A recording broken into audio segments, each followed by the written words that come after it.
Welcome to the Near Memo, a weekly conversation about search, social, and commerce. What happened, why it matters, and the implications for local.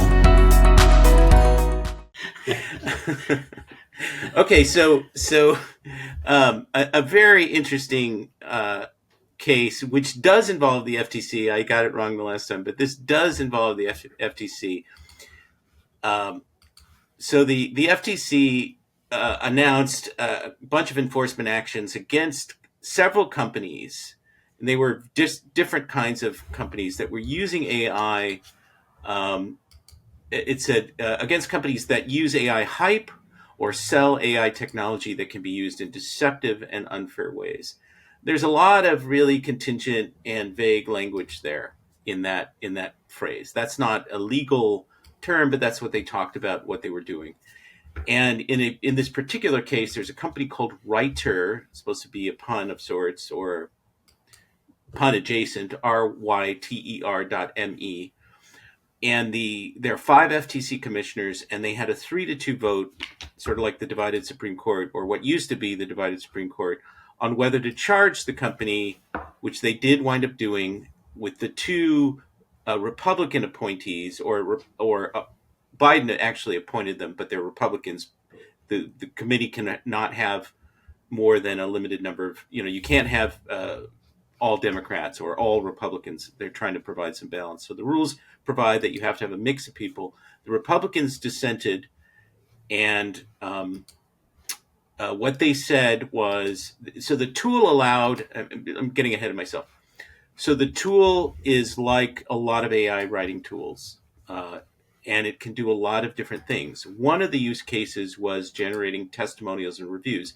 And this was not directed toward review responses for enterprises or small businesses. This was really directed toward consumers primarily. And it allowed for a huge volume of reviews to be quickly generated. They had a kind of template that you used, put in a little bit of context, and then it would generate a review that sounded very human in its origin. And what the FTC said is that it can be and has likely been used to generate fake or deceptive reviews. The service can quickly generate an unlimited number of detailed and genuine sounding reviews, and its likely only use is to facilitate subscribers posting fake reviews. That's language from the complaint. And then it cites a number of examples in the complaint, which we link to in the Near Media newsletter. Since 2021, 24 subscribers, 24 people, presumably individuals, have generated over 10,000 reviews each. 114 have generated over 1,000 reviews, and down the line. So it's pointing to this massive scale that it enables. And, it's very likely that 24 people who have generated 10,000 reviews each haven't actually been to 10,000 places, right? They're just looking to do better at their local guide points. Yeah, exactly. That's what it's all about, really, is just rising in the ranks of local guides. So the FTC spanked them and said, here's an enforcement action, and what they're asking for is to take down this review specific functionality, not to take the tool offline, but to take down the review specific functionality, have 20 years of monitoring, and there's some other compliance requirements too. And what the Republican appointees said is, this is too hypothetical. You're punishing this tool merely because it has the capacity to do this. There hasn't really been any actual harm, notwithstanding some of the examples that do exist in the complaint. It's a little bit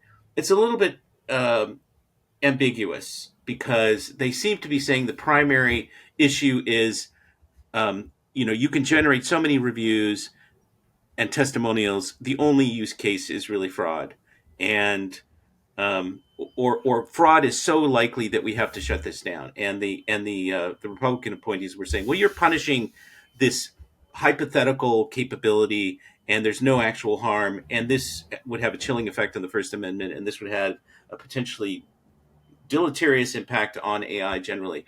And I think there's truth on both sides, and it's a very interesting scenario, because really it's taking aim at AI in general, not just this particular company, although that's how it sort of shows up.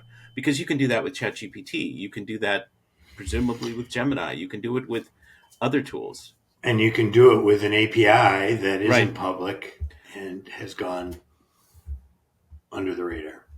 And really, this is not about individuals who are writing reviews. This is really about the review farms and the fraudsters who do this uh, for a living, most of whom are probably not based in this jurisdiction.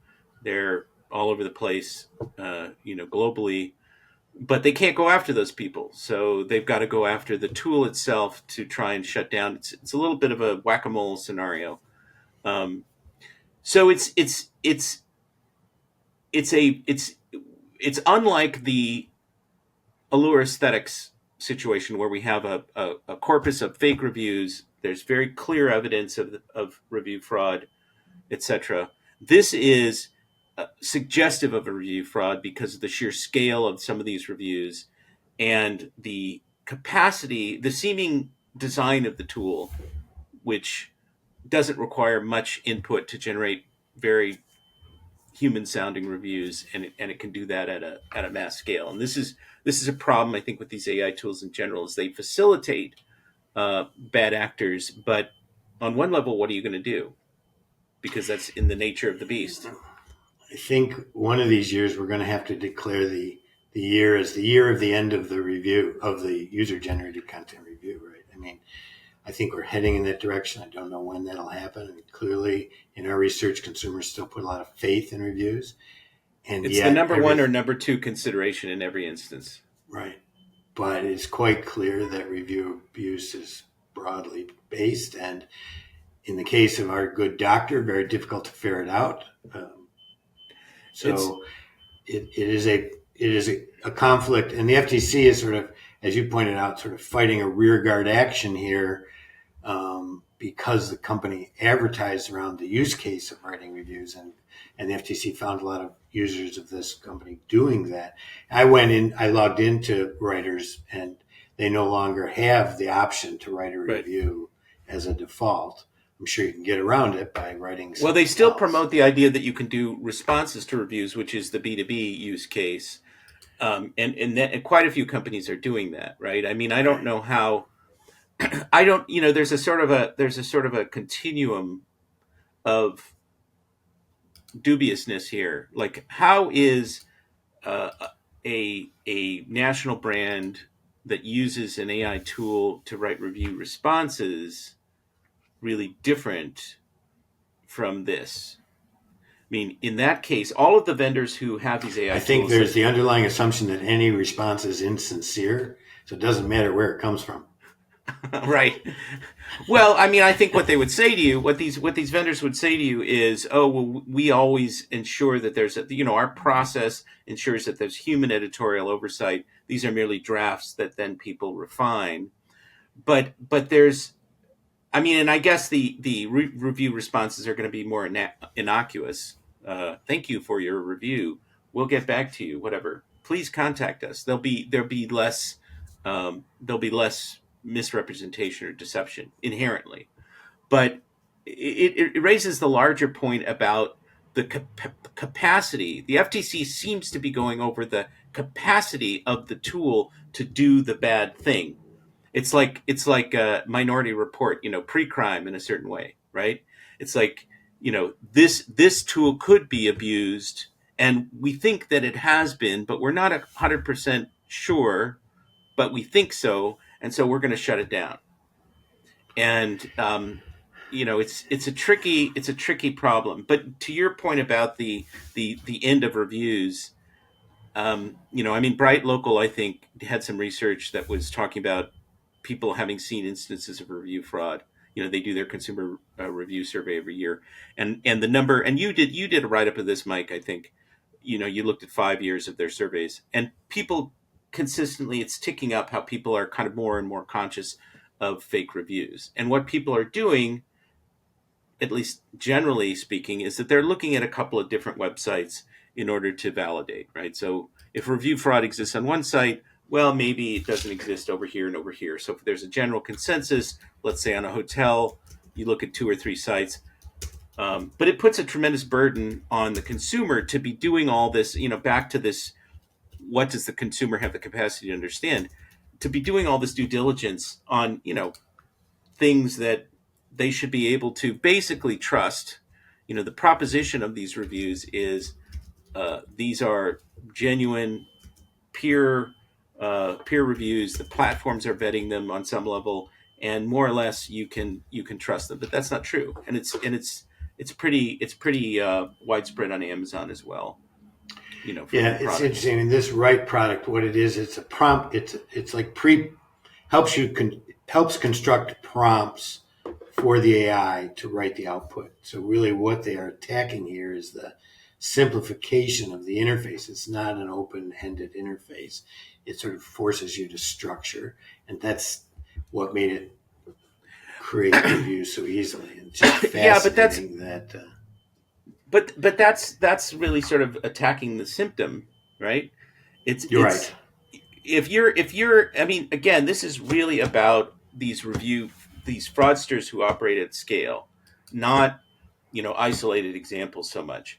And if you're a smart person, you can use any of these tools to, create hundreds and hundreds or thousands of reviews very quickly, and you don't need the structured interface. So I just told it to write an email instead of a review, and here's what it came up with. I wanted to take a moment to recognize your company for the outstanding job you did recently. The quality of service provided by your staff was truly commendable. The helpfulness made the entire process seamless and enjoyable. Additionally, I must mention how beautiful the rings turned out. They exceeded my expectation, are testament to your team's craftsmanship and attention to detail. So I used the email writing instead of the review writing to generate. And you got a review. I got a review. Yeah. I mean, I told it. Yeah, I mean, it sounds pretty credible. I mean, there's some language in there that suggests it might not be an actual person, but it sounds pretty credible. And as we know, and as you referenced, people don't go in and read. Most people do not read reviews in depth. They're looking only at stars and review volumes to make decisions. And so, and these AI review summaries that you're starting to see on Amazon and other places obscure reviews. So it further diminishes the likelihood that somebody's going to go in and find review fraud. And when you're looking at a huge volume, final advice on this: if you're in Seattle and you're looking for plastic surgeons, don't believe the review stars. Yeah, exactly.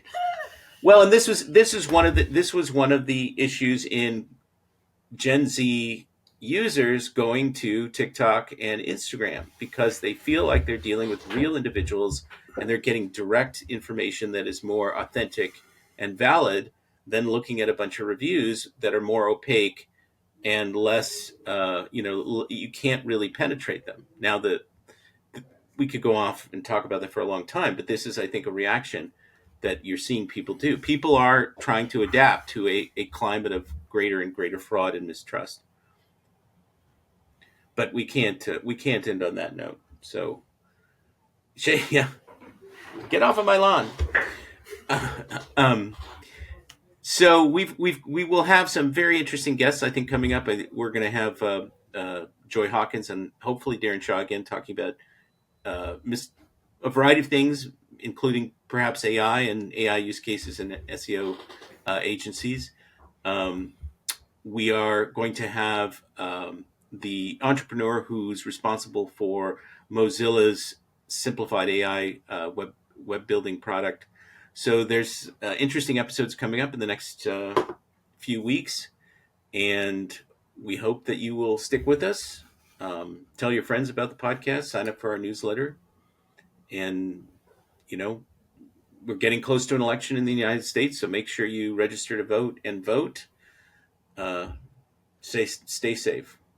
Thanks for joining David, Mike, and Greg. To stay on top of the latest developments in local, subscribe to our newsletter at nearmedia.co. We'll see you next week.